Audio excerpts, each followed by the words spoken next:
Exactement. Bienvenue. Bienvenue dans ce troisième web séminaire organisé conjointement par Trajectoire Tourisme et la MONA en Nouvelle-Aquitaine, dans le cadre du programme de professionnalisation à distance que nous vous proposons cette année.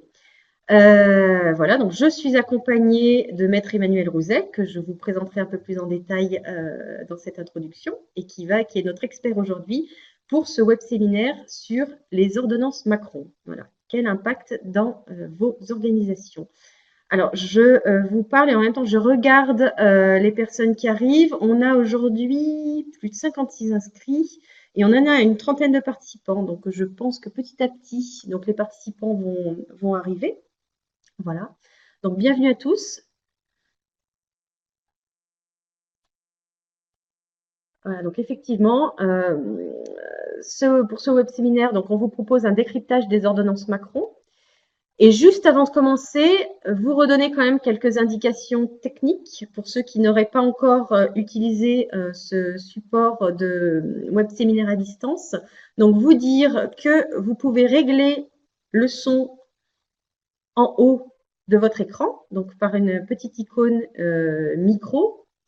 Et vous avez possibilité, effectivement, comme vous l'avez, je pense, déjà tous découvert, de poser vos questions dans le module de chat en bas sur votre droite. N'oubliez pas de fermer toutes vos applications, téléphone et boîte mail pour ne pas être perturbé lors de l'audition sur ce web séminaire. Si vous avez possibilité, équipez-vous d'un casque pour vous isoler. Et puis voilà, je vous conseille de vous installer dans un lieu un peu au calme pour mieux nous suivre. Voilà. N'hésitez pas, si vous avez un souci, à interagir par le module de chat. Donc aujourd'hui, l'idée, c'est de partager ensemble, avec notamment la publication de beaucoup de décrets d'application, les impacts que vont avoir les ordonnances Macron dans votre pratique en tant qu'employeur et au sein de vos organisations, donc notamment petites et moyennes structures. Alors, je présente Emmanuel, donc, bonjour Stéphanie. Qui est avocate en droit du travail et ressources humaines. Donc, on est très content aujourd'hui de travailler avec Emmanuel et de pouvoir vous présenter ce web séminaire. Et nous avons choisi de travailler spécifiquement donc avec Emmanuel de par sa double compétence RH, management, à la fois opérationnelle et stratégique, puisqu'Emmanuel a travaillé 12 ans en entreprise, et notamment en entreprise industrielle, si je ne me trompe pas. Comme DRH. Comme DRH. Et effectivement, ensuite, Emmanuel a monté donc son cabinet voilà, en tant qu'indépendante sur la partie juridique. Voilà. Donc, c'est vrai que ce double regard et cette double vision à la fois juridique et managériale d'un point de vue très opérationnel nous a semblé vraiment très intéressante pour partager avec vous toutes les implications que vont avoir effectivement cette nouvelle réforme du droit du travail. Donc, je vais passer la parole à Emmanuel pour à peu près une durée de 1 heure pour ce web séminaire, 45 minutes, 1 heure. N'hésitez pas, comme je vous dis toujours, et là, je pense que vous avez bien tous compris comment ça marche, à interagir via le module de chat. Et moi, je reprendrai la parole pour la conclusion de cette conférence en ligne. Voilà. Donc, je laisse la parole à Emmanuel. Je vous souhaite une bonne présentation et je vous dis à tout à l'heure.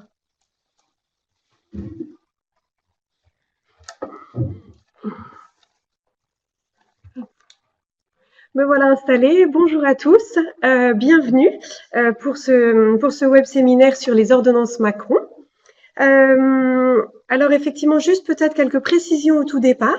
Les ordonnances Macron, c'est une grosse réforme du droit du travail qui est en passe d'être réalisée parce que tout n'est pas totalement terminé.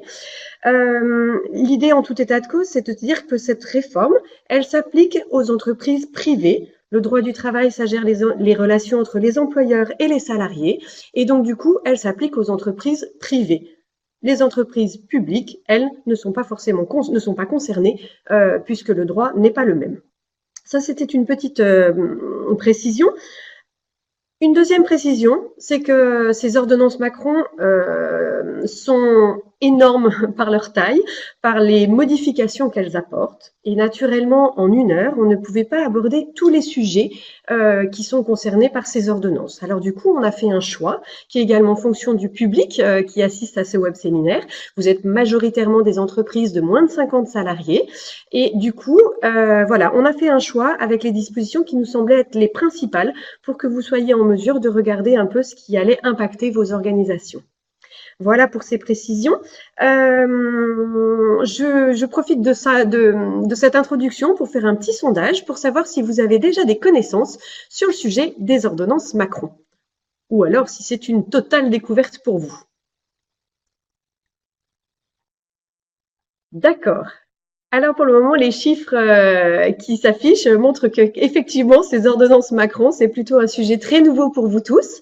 Alors voilà, il faut quand même pas oublier que c'est un sujet juridique, donc ça a certaines complexités, mais je vais essayer de m'attacher à comment on va dire avec des phrases simples, à essayer de vous faire comprendre les dispositions principales de ces ordonnances. Concernant le programme, on aura 3 parties. La première va concerner le comité social et économique. La deuxième concernera tout ce qui est relatif au licenciement. Et la dernière partie, dans la dernière partie, nous aborderons tout ce qui concerne la négociation collective. Voilà. Écoutez, si vous êtes prêts, on y va. Alors juste au préalable, quelques petites précisions en termes de date. On a eu une loi d'habilitation le 15 septembre 2017 qui a autorisé le gouvernement à réformer le droit du travail par ordonnance.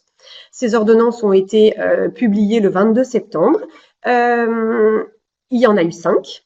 Et puis une 6e est arrivée en décembre, qui est dite ordonnance Balai, et qui a permis de corriger et de rectifier certaines coquilles qui avaient pu exister dans les ordonnances précédentes.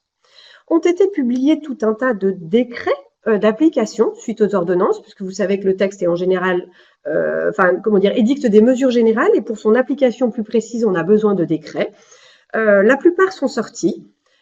Et pour que ces ordonnances puissent entrer totalement en vigueur, eh bien, il fallait une loi de ratification qui a été, adoptée définitivement par le Parlement en février 2018. Dernière étape du processus, le Conseil constitutionnel a été saisi et a 1 mois pour se prononcer sur cette loi de ratification.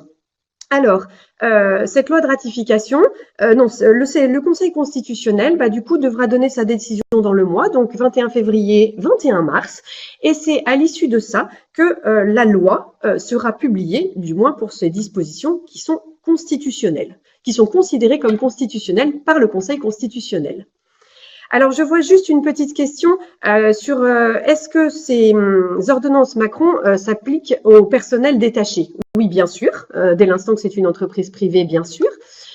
Quant aux EPIC, on demande s'ils sont concernés, par l'application des ordonnances Macron. Oui, dès l'instant qu'il s'agit de salariés de droit privé, les EPIC, les dispositions des ordonnances Macron vont s'appliquer.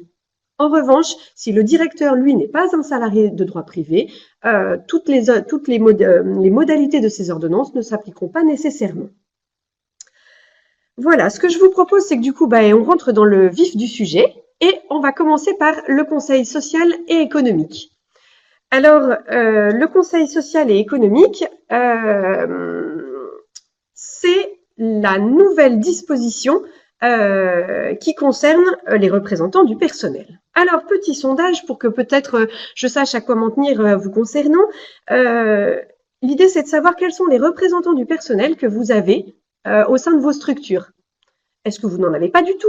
Est-ce que vous avez des délégués du personnel, des DP et un comité d'entreprise, une délégation unique du personnel? Est-ce que vous avez fait l'objet d'un PV de carence parce qu'aucun candidat ne s'est présenté?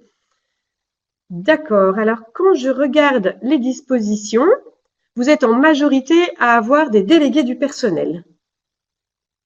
D'accord. Et puis, certaines structures ont quand même effectivement un effectif inférieur à 5, ce qui fait qu'ils n'ont pas à élire de représentants du personnel et quelques PV de carence. D'accord, merci beaucoup.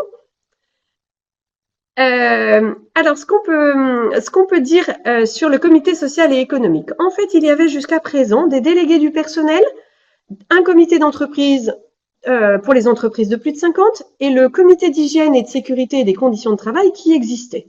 Ces trois instances fusionnent en une instance unique qui va dorénavant qui s'appelle maintenant le comité social et économique.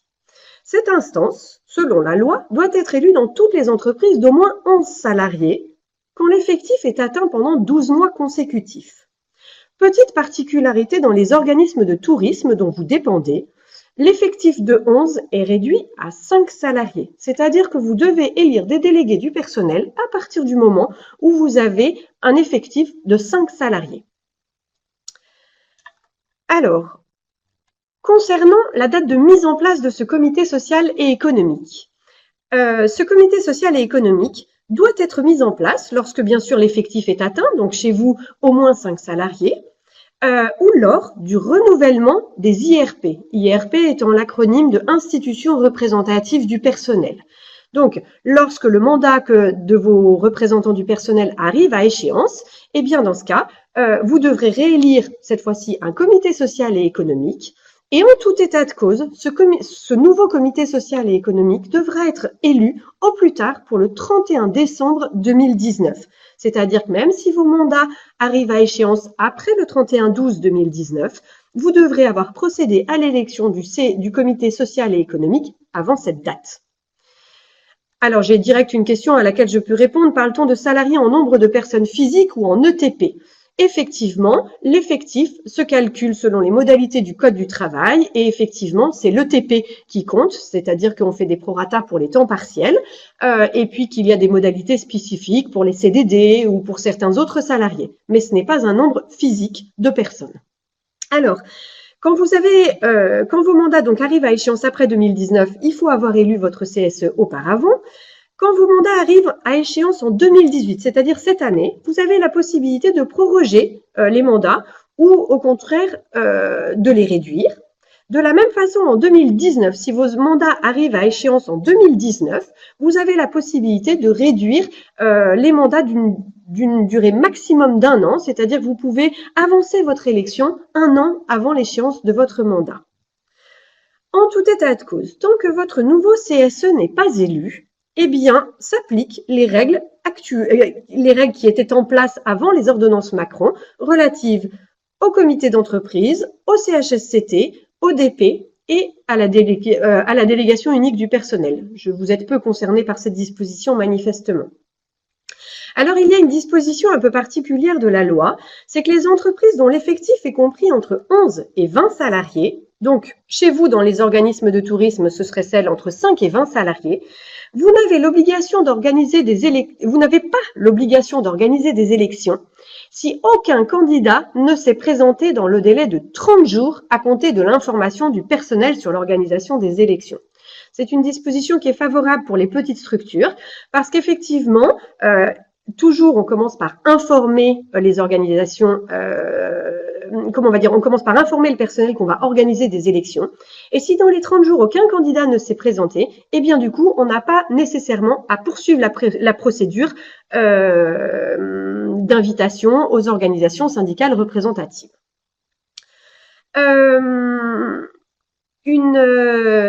Une question que je vois, s'il n'y avait pas de délégué du personnel avant, comment faut-il procéder? On est passé de 4 salariés à 17 au 1er janvier 2018. Alors là, l'idée, c'est que l'effectif, en fait, doit avoir été atteint pendant 12 mois consécutifs. Donc, dès l'instant que vous avez 12 mois consécutifs, un effectif de 5 ou plus, vous devez procéder à votre élection. Pour une structure qui est créée en 2018, même réponse.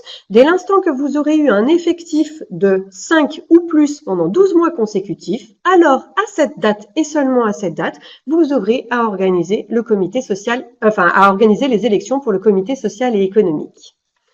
Voilà, je poursuis. Une petite précision sur les attributions de ce comité social et économique. Alors, soit vous êtes dans une entreprise de 11 à 49 salariés, rappelez-vous, chez vous, c'est toujours de 5 à 49 salariés, puisque c'est à partir de cet effectif que doit être élu un CSE. Eh bien, dans ce cas, ce CSE aura les attributions qui sont dévolues aux anciens délégués du personnel, plus une partie de celle qui était confiée au CHSCT, c'est-à-dire qu'en fait, le CSE devra assurer la promotion de la santé, de la sécurité et des conditions de travail dans l'entreprise, mettre en place les enquêtes en cas d'accident de travail. Voilà, il y aura certains sujets sur lesquels il n'aura pas le droit d'intervenir, qui sont relatifs au CICE, qui va d'ailleurs bientôt disparaître, au contrat précaire et à la formation professionnelle. Pour les entreprises de plus de 50 salariés, en revanche, eh bien du coup, le CSE aura toutes les attributions qui étaient dévolues aux anciens DP, au CE et au CHSCT. Je reviens juste sur une question qui a été posée par l'un de vous. Si le mandat s'achève après le 31 décembre 2019, les DP doivent remettre en jeu leur poste. Oui, puisque le CSE devra de toute façon être élu pour le 1er janvier 2020. Donc, si jamais votre mandat s'achevait après le 31-12-2019, il faudra organiser des élections fin 2019 de façon à pouvoir bénéficier d'un CSE au 1er janvier 2020. Excusez-moi. Alors, si je poursuis, alors voilà, quelques brèves dispositions pour que vous compreniez un peu comment ce nouveau CSE va fonctionner. Je vous ai mis, comment on va dire, la composition du CSE. Alors naturellement, le tableau est beaucoup plus long parce que moi, je ne vous ai parlé que des entreprises jusqu'à 149 salariés, parce que c'est ce qui concernait notre public d'aujourd'hui. Mais bien entendu, pour toutes celles qui sont plus importantes, le nombre de titulaires va encore augmenter. Donc voilà, vous pouvez voir sur le tableau qu'une entreprise, par exemple, de 11 à 24 salariés devra élire un titulaire. Et qui dit un titulaire, dit aussi un suppléant. Le mandat sera de 4 ans et vous avez la possibilité de réduire entre 2 et 4 ans ce mandat par accord d'entreprise. Voilà, il y a aussi une limite qui fait que les représentants du personnel n'auront droit qu'à 3 mandats successifs, avec une exception quand le protocole d'accord préélectoral le prévoit, ou alors pour les entreprises de moins de 50 salariés qui, elles, ne seront pas limitées avec les 3 mandats successifs. Voilà. Alors, pour les heures de délégation, là aussi, je vous ai remis un tableau. Naturellement, il se poursuit pour les entreprises qui sont au-delà de 150 salariés. Mais voilà, vous avez donc le nombre d'heures de délégation qui va s'afficher par, comment on va dire, pour chaque catégorie d'entreprise. Donc voilà, une entreprise de 11 à 24 salariés, elle aura un titulaire.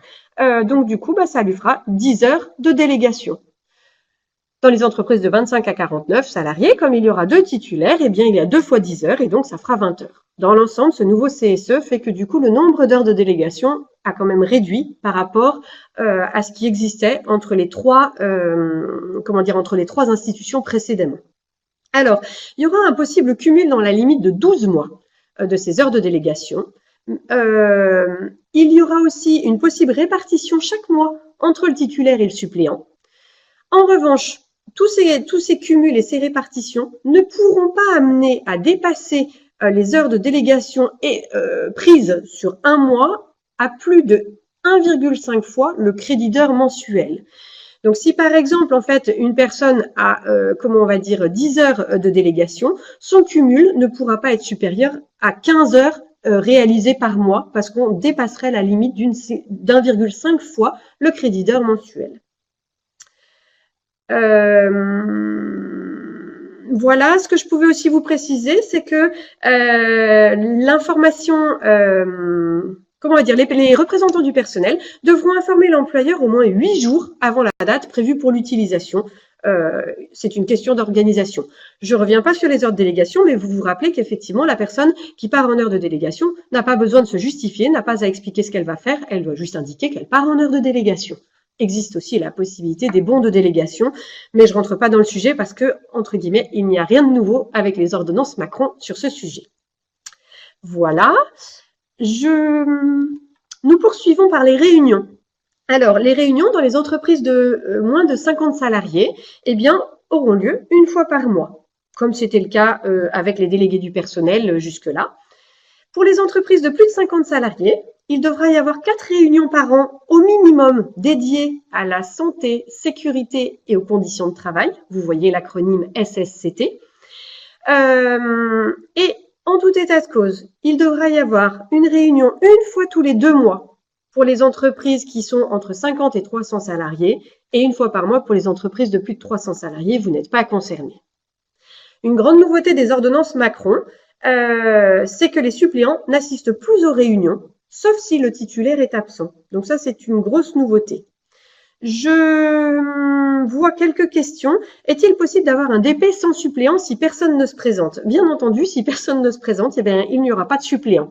Mais effectivement, vous êtes obligé d'organiser une élection avec l'élection et des titulaires et des suppléants. Après, si personne ne se présente, forcément, vous ne pouvez pas, comment on va dire, multiplier les candidats qui n'existent pas. Voilà. Je crois qu'il y avait une question sur le calcul de l'effectif avec les saisonniers sur les effectifs qui peuvent être modifiés. Alors là, juste une précision. Comment on va dire? Oui, bien sûr, avec les saisonniers, l'effectif il fluctue, c'est le principe. C'est pas grave. Comment on va dire? On ne va entrer, comment on va dire? On ne va prendre en compte dans l'effectif que ce qui va dépasser au minimum 5 salariés. Donc, si par exemple sur les 12 mois consécutifs, eh bien il y a un mois ou parce que vous n'avez pas, ou plusieurs mois parce que vous n'avez pas de saisonnier, vous repassez en dessous de l'effectif de 5, eh bien à nouveau vous ne serez plus dans les 12 mois consécutifs. Et donc du coup, repartira un nouveau délai de 12 mois consécutifs. Donc peut-être que vous n'atteindrez jamais l'effectif nécessaire pour devoir organiser cette élection. Et si personne ne se présente du tout, une autre question, eh bien, on fait ce qu'on appelle un procès-verbal de carence. Voilà, c'est-à-dire que quand personne ne se présente, on doit, comment on va dire, le processus des élections va s'arrêter et comment on va dire, on fait un procès-verbal de carence qui sera pareil envoyé à la directe. Alors, je rentre pas dans les modalités des élections parce que là, pour le coup, c'est pas le sujet. Mais voilà, il y a des dispositions très particulières pour organiser correctement les élections du comité social et économique. Voilà. Je poursuis sur les délais de consultation. Alors là, c'est une petite précision, juste, c'est qu'effectivement, les ordonnances Macron ont modifié les délais de consultation. C'est-à-dire qu'en fait, on va considérer dorénavant que quand vous avez dû consulter le comité social et économique sur un sujet, parce que la loi vous y oblige, eh bien, il sera réputé consulter et avoir rendu un avis négatif à l'expiration d'un délai d'1 mois. C'est-à-dire que vous consultez, au bout d'1 mois, le CSE ne vous aura pas répondu, eh bien on considérera que la consultation a bien été réalisée selon les obligations légales et que l'avis du CSE est négatif. Ce délai peut être porté à 2 mois quand il y a intervention d'un expert et puis à 3 mois dans d'autres cas qui vous concernent un tout petit peu moins. Alors, j'ai une question juste qui revient parce que manifestement l'effectif a l'air d'être un sujet. C'est difficile d'être, comment on va dire, de répondre à toutes vos questions parce que l'effectif c'est vraiment quelque chose qui se calcule au cas par cas. J'ai une question pour l'effectif. Je m'interroge surtout sur la définition du seuil plus ou moins de 50 salariés. Alors en fait la question est la même, c'est-à-dire qu'en fait votre effectif de plus de 50 salariés devra avoir été atteint sur plus de 12 mois consécutifs, de façon à devoir élire un CSE qui aura les attributions des anciens DP, CE et CHSCT. J'espère que je réponds à votre question. Voilà, je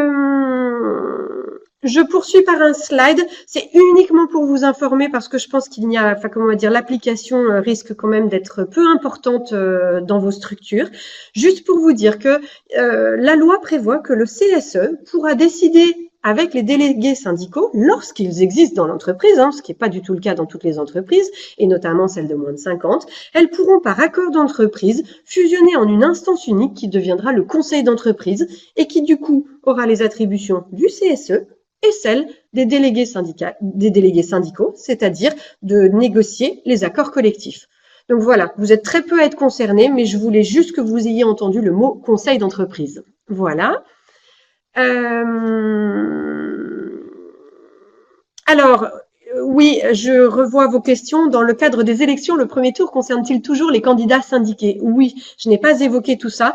Il faut se dire qu'il y a, comment on va dire, de manière générale, les dispositions des ordonnances Macron, comment on va dire, ne modifient pas la physionomie générale des élections du CSE. Le premier tour est toujours ouvert qu'à des personnes qui sont syndiquées. Il y a certaines modifications dans les ordonnances Macron, notamment sur certains délais, mais la physionomie générale des élections n'est pas modifiée. Voilà. Je poursuis. Alors effectivement, il y avait un slide question. Alors je pense avoir répondu à pas mal d'entre elles. Est-ce qu'il y en a d'autres? Je n'en vois pas. Alors, où peut-on trouver les procédures et les démarches à suivre pour ces élections? Où peut-on trouver? Alors, on peut trouver déjà les formulaires CERFA qui sont liés à l'envoi des résultats des élections professionnelles sur les sites du ministère du Travail. Voilà. Après, les formulaires en eux-mêmes, je ne connais pas d'endroit particulier qui les fournissent. Alors voilà, vous pouvez faire appel à votre avocat. Vous pouvez également faire appel peut-être au syndicat professionnel auquel vous adhérez s'il le propose. Voilà.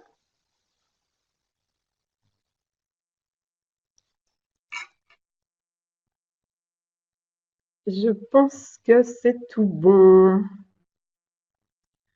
Allez, écoutez, alors dans ce cas, s'il n'y a pas d'autres questions, je vais poursuivre sur le deuxième sujet qui est celui de la rupture du contrat de travail.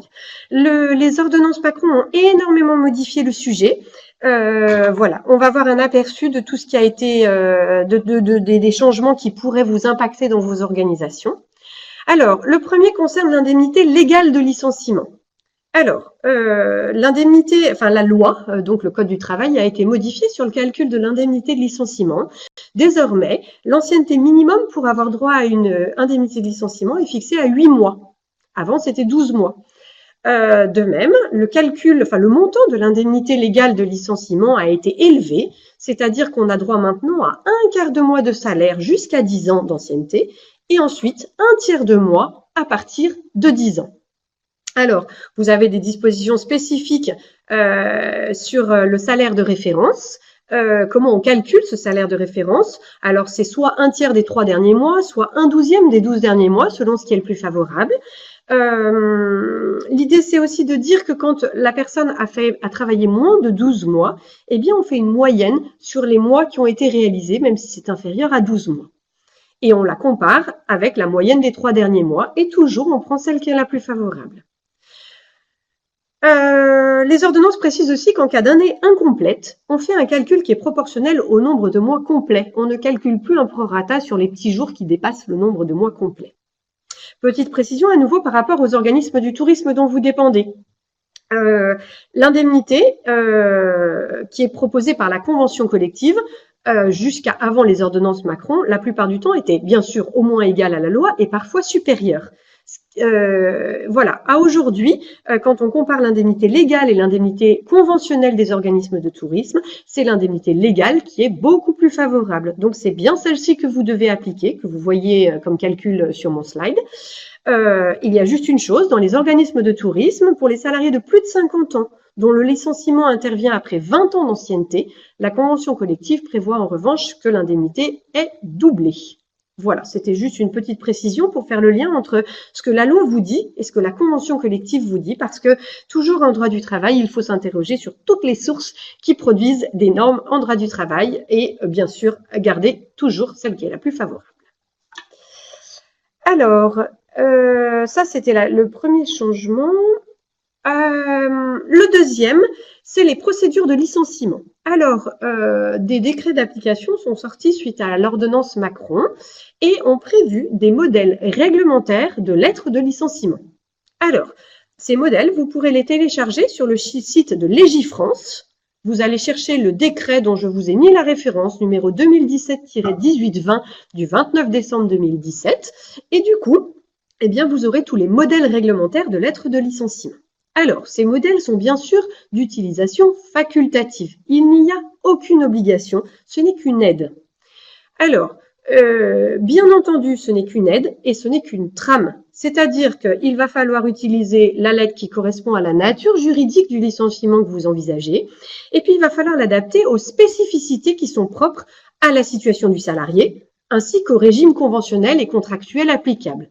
Donc, comment on va dire, comme tout modèle, ça a ses limites. Il faut quand même que vous restiez très vigilant et vous assurer que du coup, la situation spécifique de votre salarié et celle de votre entreprise a bien été envisagée voilà, vous ne pouvez pas appliquer purement et simplement le modèle qui vous est proposé sans avoir regardé bien correctement votre situation à vous.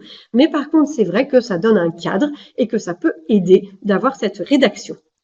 Attention, il y a des choses à préciser parce que naturellement, ces modèles ne vous font pas une rédaction des motifs pour lesquels vous allez licencier. Et donc, du coup, vous devez être toujours assez précis dans la rédaction. Et on se rappelle toujours que la notification de la lettre de licenciement doit se faire par lettre recommandée avec accusé de réception. Elle peut également se faire par lettre remise en main propre avec décharge. Faire très attention à ça parce que d'abord, la preuve est plus difficile à rapporter que le licenciement a bien été notifié. Et surtout, c'est impossible de faire ce mode de notification lorsqu'on veut conclure une transaction à l'issue du licenciement. Donc voilà, par nature, il vaut mieux privilégier l'envoi de la lettre par recommandé avec accusé de réception. Voilà. Voilà. Alors, il existe une nouvelle disposition des ordonnances Macron qui prévoit que les motifs indiqués dans la lettre de licenciement pourront être précisés après la notification par l'employeur de sa propre initiative ou alors à la demande du salarié. Et dans ce cas, cette demande devra intervenir dans les 15 jours qui suivent la notification. Et du coup, l'employeur aura à nouveau un délai, lui, pour préciser dans les 15 jours et apporter des précisions sur les motifs qu'il avait exprimés dans sa lettre initiale. Si le salarié n'a pas demandé de précision, eh bien, l'insuffisance de motivation n'aura pas pour conséquence de priver le licenciement de cause réelle et sérieuse. Et du coup, cette insuffisance de motivation, dans un éventuel contentieux au prud'homme, eh bien, du coup, sera sanctionnée uniquement par des dommages et intérêts d'1 mois maximum. Alors, ce qu'il faut juste retenir là-dessus, c'est que je ne vous conseille pas de changer vos pratiques. C'est-à-dire que, certes, il y aura cette possibilité de précision, mais je pense que l'employeur doit poursuivre son habitude, qui est celle de rédiger de façon très précise et dès la première fois ces lettres de licenciement avec tous les motifs, parce que préciser ne signifie pas compléter. Si votre motif, vous ne l'avez pas mis dans votre lettre initiale, eh bien, vous ne pourrez pas le rajouter dans une précision parce que ce ne serait plus une précision, ce serait compléter une lettre de licenciement. Donc, faire très attention parce que entre préciser et compléter, la limite sera toujours un peu complexe. Donc, je vous conseille d'être très précis. C'est la première lettre qui doit être qui doit être bien rédigée et faire figurer tous les motifs de façon bien précise. Alors, vous me demandiez, il y avait une question qui était posée sur depuis quand ces dispositions sont applicables. Alors, elles sont applicables depuis les ordonnances Macron, c'est-à-dire depuis le 22 septembre 2017. Mais en fait, comme elles ont fait l'objet de précisions dans des décrets d'application, elles sont principalement entrées en vigueur au 1er janvier 2018. Voilà, je vois une question. Le risque existe de licencier une personne en arrêt de travail, par exemple, sans qu'elle ne puisse demander des précisions sur l'objet du licenciement. Alors là, on s'éloigne quand même vraiment beaucoup du sujet parce que le licenciement d'une personne en arrêt de travail obéit à des règles bien particulières qui sont définies par la loi, la jurisprudence et la convention collective. Donc du coup, voilà, c'est difficile de répondre à votre question. Par contre, la façon dont vous rédigerez votre lettre de licenciement fera qu'effectivement la personne pourra vous apporter des précisions, pourra vous demander des précisions sur son licenciement et notamment sur la façon dont son absence désorganise l'entreprise. Voilà. Oui, je poursuis. Alors, la grande nouveauté qui, pour le coup, a été quand même largement communiquée, c'est le fait que tous les licenciements considérés au contentieux comme n'ayant pas de cause réelle et sérieuse, eh bien, pourront être indemnisés au Conseil de prud'homme en fonction d'un barème qui est maintenant obligatoire pour les juges. Enfin, pour les conseillers prud'homme, excusez-moi, parce que ce ne sont pas des juges. Alors, ce barème obligatoire, comment on va dire, fait que en fonction de l'ancienneté du salarié et de l'effectif de l'entreprise, eh bien du coup, il y aura un nombre de mois qui pourra être accordé au salarié et variant entre un plancher et un plafond. Pour plus d'explications, je vous montre ce barème.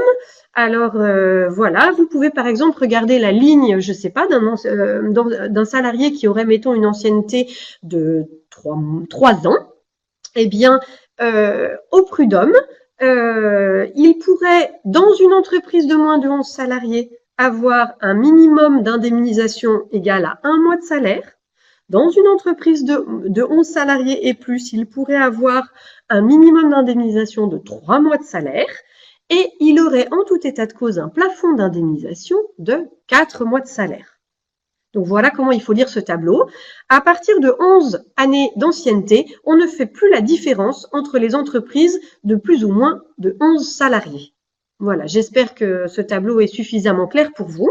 Vous voyez effectivement après que du coup, voilà, plus vous avez d'ancienneté, plus forcément l'indemnisation que vous pourriez obtenir au prud'homme est importante. Voilà, alors ce barème, il est, il est franchement novateur.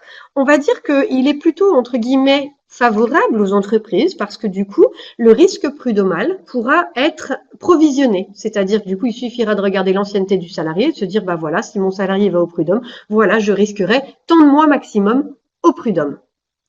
Cette merveilleuse nouvelle est quand même à relativiser et c'est le slide suivant qui va l'expliquer. C'est que ce barème ne va pas s'appliquer chaque fois qu'un licenciement sera considéré comme nul. Alors, nul, c'est encore une notion juridique un peu complexe. Vous avez la liste de tous les licenciements qui peuvent être considérés comme nuls. On ne va pas s'arrêter sur tous les cas, mais je voulais vous dire que quand un licenciement est considéré comme nul, eh bien, le barème ne s'applique pas.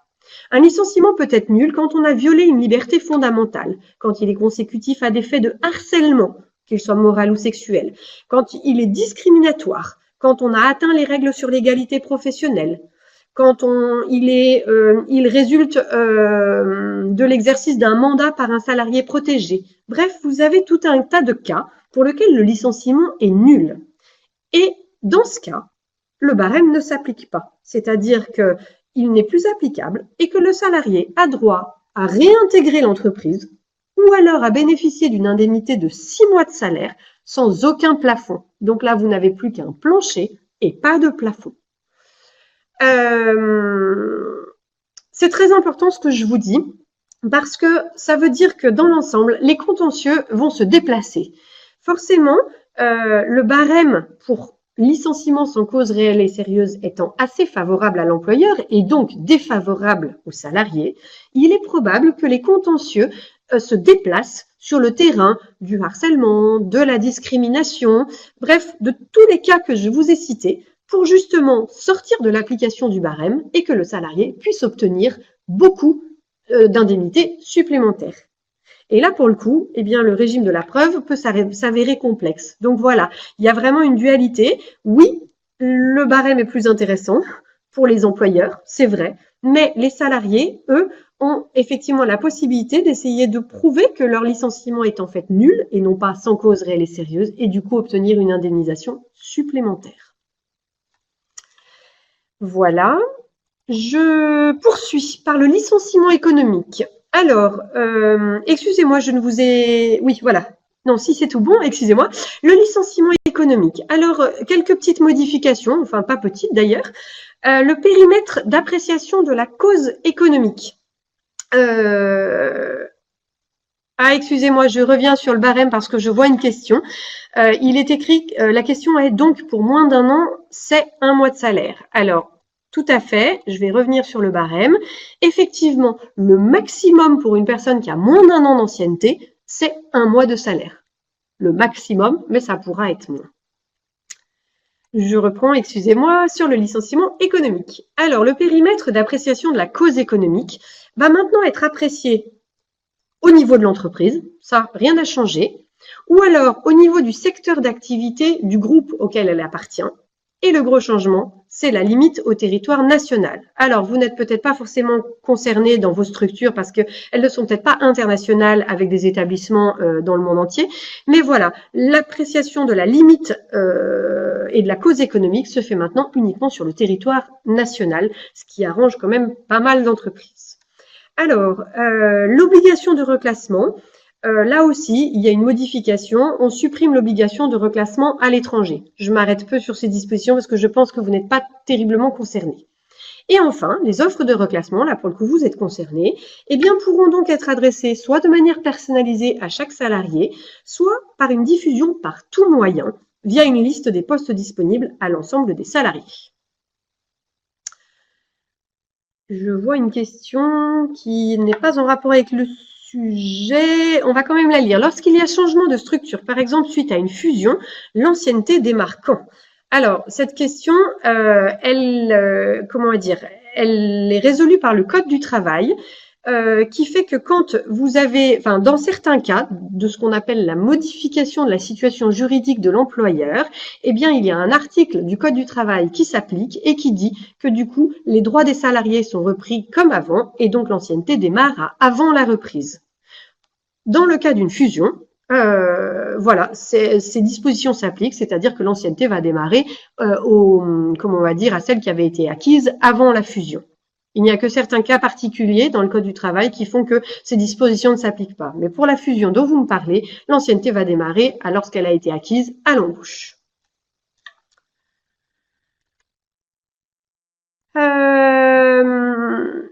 Une disposition sur laquelle on ne pourra malheureusement pas voir l'ensemble de la procédure, mais l'idée c'est que vous en ayez juste connaissance, a été créé un système de rupture conventionnelle, un système de rupture conventionnelle collective qui permet à toute entreprise de négocier un mécanisme de départ volontaire collectif. Alors, c'est une grosse nouveauté. Elle permet du coup des ruptures d'un commun accord qui vont du coup ouvrir droit au chômage. C'est vraiment un nouveau cas de rupture. Et ces ruptures conventionnelles collectives, par contre, ne sont pas censées être utilisées dans un contexte de difficulté économique. C'est-à-dire que elles sont plutôt liées à, comment on va dire, une organisation et à comment on va dire, un plan de gestion de l'entreprise qui permet d'ouvrir droit à des départs volontaires. Faire attention parce que quand on est véritablement dans des difficultés économiques, théoriquement, ce n'est pas ce système qu'il faudra utiliser, mais celui du licenciement économique qui, pour le coup, est beaucoup plus engageant en termes de dispositions obligatoires édictées par le Code du travail. Quand on n'est donc pas dans ces difficultés économiques, on peut mettre en place un système de rupture conventionnelle collective qui va passer par d'abord une information de la directe dès l'ouverture des négociations, la mise en place d'un accord collectif majoritaire, nous verrons ce qu'est un accord collectif majoritaire dans notre dernière partie. Il y aura ensuite un avis du comité social et économique qui devra être donné. La directe devra ensuite valider la procédure. Et puis donc du coup, si le candidat accepte et est candidat à la rupture conventionnelle collective, eh bien son contrat sera rompu d'un commun accord entre les parties. Il bénéficiera du chômage. Et le suivi et la mise en œuvre de ce mécanisme de rupture conventionnelle collective, eh bien, sera assuré par le CSE et par la directe. L'idée, c'est juste de vous donner, un aperçu de cette nouvelle procédure qui peut s'avérer parfois assez intéressante. Attention, tant qu'on n'est pas dans les véritables difficultés économiques, parce que dans ce cas, sinon, ça ne s'appliquera plus. Je poursuis sur le licenciement pour inaptitude. Alors, dernière précision, c'est que quand vous êtes amené à licencier pour inaptitude, c'est la même chose. Eh bien, la limite géographique sera celle du territoire national. Je ne m'étends pas là-dessus parce que je pense que vos structures sont principalement nationales et que donc, du coup, vous êtes peu concernés par ça. Voilà. Alors, du coup, on arrive à la fin de notre deuxième partie. Et du coup, est-ce qu'il resterait des questions auxquelles je n'aurais pas répondu ?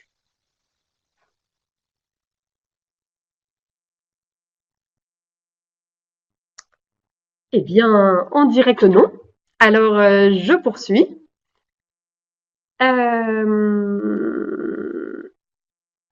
Alors, voilà, dernière partie. Alors, naturellement, hein, il existe beaucoup d'autres dispositions dans les ordonnances Macron sur la négociation collective. J'ai essayé de faire une synthèse rapide de ce qui pouvait vous intéresser principalement. Ce qu'il ne faut pas oublier, c'est que depuis la loi travail de 2016, quand même, a été donnée une vraie primauté à ce qu'on appelle l'accord d'entreprise. L'accord d'entreprise, c'est celui qu'on signe principalement avec des délégués syndicaux lorsqu'ils existent. Et la grosse nouveauté des ordonnances Macron, c'est qu'elle autorise les entreprises sans délégués syndicaux à négocier des accords d'entreprise. Et donc, du coup, ça peut s'avérer intéressant parce que, du coup, vous pouvez, du coup, adapter le droit du travail, du moins sur beaucoup de sujets, pas tous, hein, là aussi, ne faites pas un cas général pour l'ensemble des sujets, mais sur beaucoup de sujets, eh bien, du coup, le droit du travail applicable pourra être adapté et négocié en fonction de la réalité de l'entreprise et non plus de façon générale avec la loi. Donc du coup, sur certains sujets, vous pourriez peut-être être amené à souhaiter négocier des accords d'entreprise. Alors, soit vous avez des délégués syndicaux, auquel cas l'accord majoritaire va se généraliser à compter du 1er mai 2018. Qu'est-ce que ça veut dire un accord majoritaire? Ça veut dire que pour qu'un accord d'entreprise entre en vigueur, il devra être signé par 50% des organisations syndicales représentatives qui ont sur les, enfin, comment on va dire, 50% des suffrages obtenus par les organisations syndicales représentatives au premier tour des dernières élections. Ça, c'est les nouvelles modalités pour négocier un accord majoritaire à compter du 1er mai 2018. En cas d'accord minoritaire, c'est-à-dire signé par moins de 50%, eh bien, cet accord pourra quand même trouver application s'il a été signé par des organisations syndicales représentatives qui ont obtenu entre 30 et 50% des suffrages exprimés aux dernières élections. Et dans ce cas, l'accord devra être approuvé par référendum à la majorité des salariés. Je ne rentre pas dans l'organisation pratique de ce référendum qui fait l'objet d'un décret d'application, mais voilà, c'est une procédure nouvelle. Soit vous êtes dans un accord majoritaire, soit il est dit minoritaire, c'est-à-dire signé par des OSR qui ont obtenu entre 30 et 50% des suffrages, et dans ce cas, il faudra un référendum. Naturellement, s'il est signé par des OSR qui ont obtenu moins de 30% des suffrages, alors là, il n'y a pas d'accord d'entreprise qui puisse être valable puisqu'on n'est pas dans le minimum obligatoire pour qu'il entre en vigueur.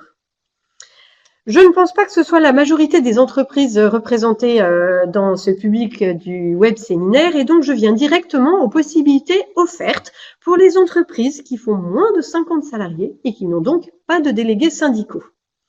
Alors, petite distinction entre d'un côté les entreprises de moins de 11 salariés et celles de 11 à 20 salariés qui n'ont pas élu de CSE. Eh bien, ces entreprises pourront mettre en œuvre un accord donc, qui sera rédigé par l'employeur sur tous les sujets qui sont ouverts à la négociation. Donc ça, c'est à vérifier au niveau du Code du travail. Et cet accord pourra entrer en vigueur avec un référendum qui sera organisé. Et si la majorité des 2/3 des salariés est d'accord avec les dispositions de l'accord, eh bien cet accord entrera en vigueur.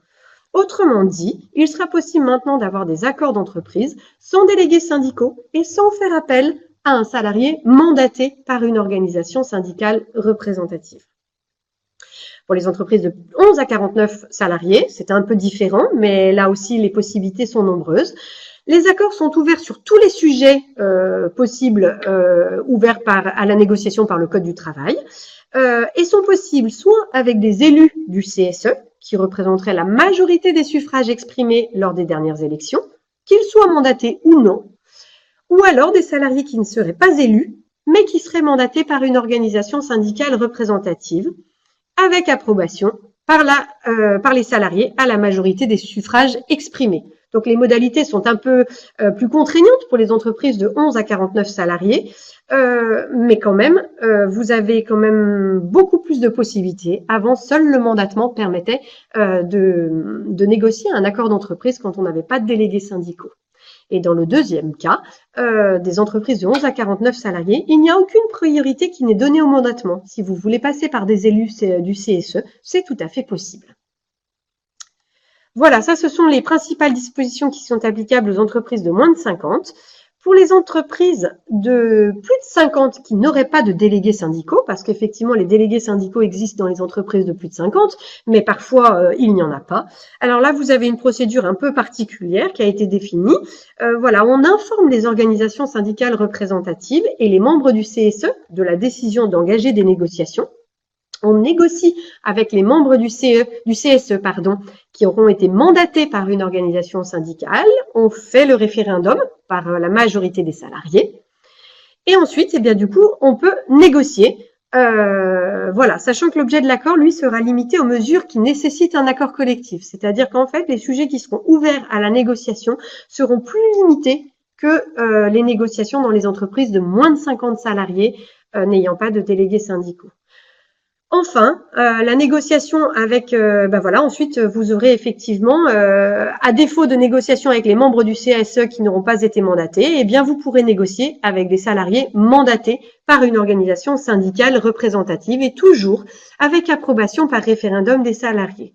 Comprenez dans ce schéma, j'admets que c'est un peu complexe et on rentre dans des modalités juridiques un peu particulières, mais c'est un enchaînement, c'est soit d'abord avec les membres du CSE qui ont été mandatés, à défaut avec les membres du CSE non mandatés, et ensuite à défaut avec des salariés mandatés par une organisation syndicale représentative.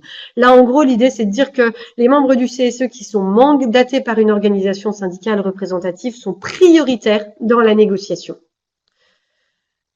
Voilà, je termine voilà cette partie sur la négociation collective dont j'admets qu'elle est beaucoup plus complexe juridiquement. Je voudrais juste peut-être que vous reteniez que voilà, les possibilités ont été augmentées, permettant à une entreprise de négocier un accord collectif sur un sujet prévu par la loi et qui permettrait du coup d'adapter le droit du travail à la situation de l'entreprise. Voilà pour ces dernières dispositions. Alors voilà, est-ce que toutefois il y aurait certaines questions sur la partie numéro 3 ou est-ce que peut-être d'ailleurs des questions vous sont revenues sur les parties 1 et 2? Il n'y a pas de souci pour y répondre également. Bon, manifestement, cette dernière partie vous laisse sans voix. J'en suis vraiment désolée. Voilà, j'espère effectivement qu'on aura pu répondre à un maximum de questions.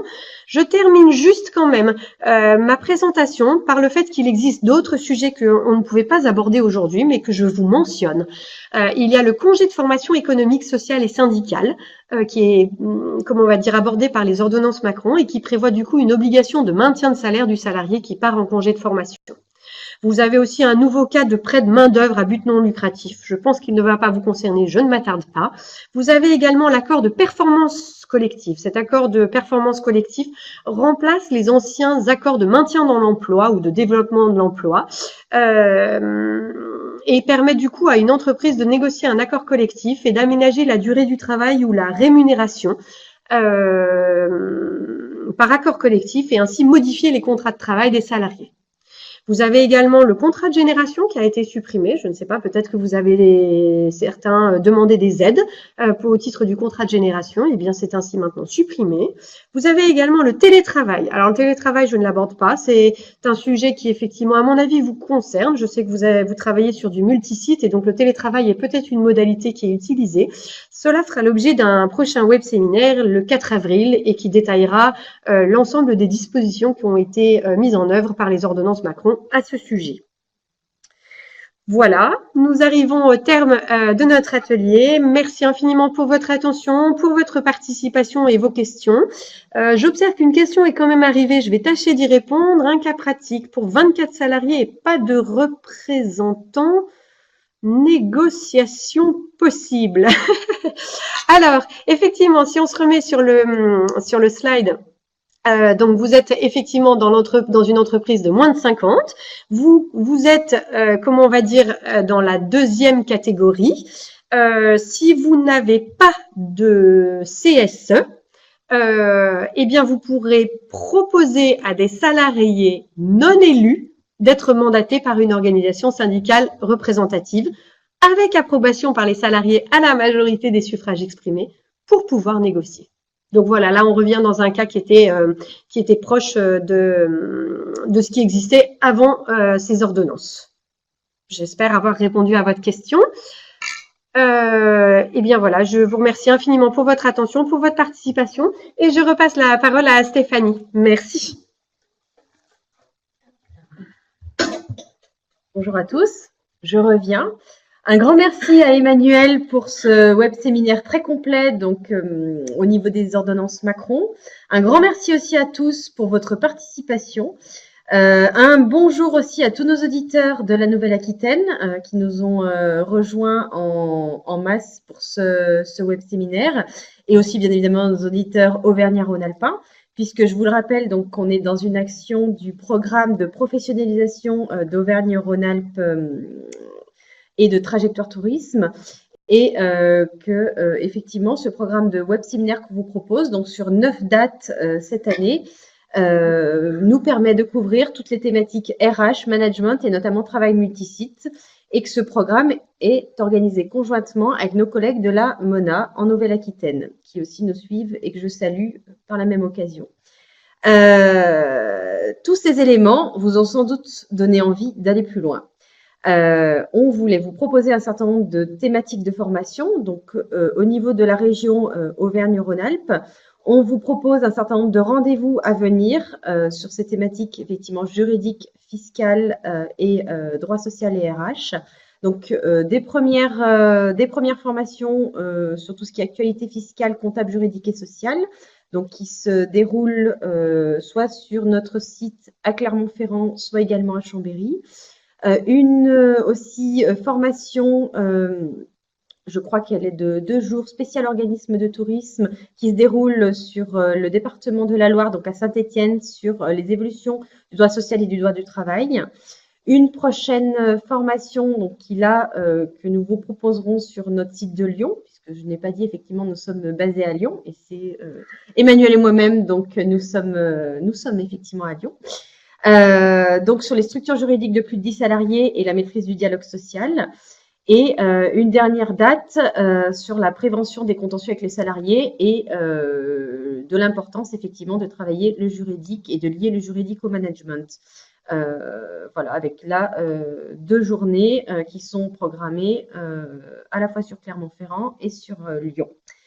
Donc effectivement, au-delà de ce programme de formation catalogue, nous pouvons tout à fait au niveau du service formation et du pôle professionnalisation Trajectoire Tourisme vous proposer de monter une formation sur mesure en intra qui sera adaptée à vos besoins. Donc n'hésitez pas à nous contacter et notamment contacter Stéphane dans l'équipe qui pourra vous accompagner sur ce volet-là.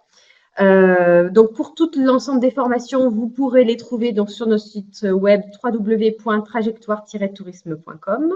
Donc n'hésitez pas effectivement à les consulter en ligne. Un petit clin d'œil à nos collègues de la Nouvelle-Aquitaine qui vous proposent également un certain nombre de thématiques de formation que vous retrouverez sur leur site www.monatourisme.fr. Donc notamment une formation qui sera une formation entièrement en ligne sur une durée de 7 heures avec un certain nombre de modules qui seront dispensés du 26 avril prochain au 28 juin, oui, je ne me trompe pas, sur la qualité de vie au travail et la prévention des risques psychosociaux et l'élaboration du document unique de sécurité.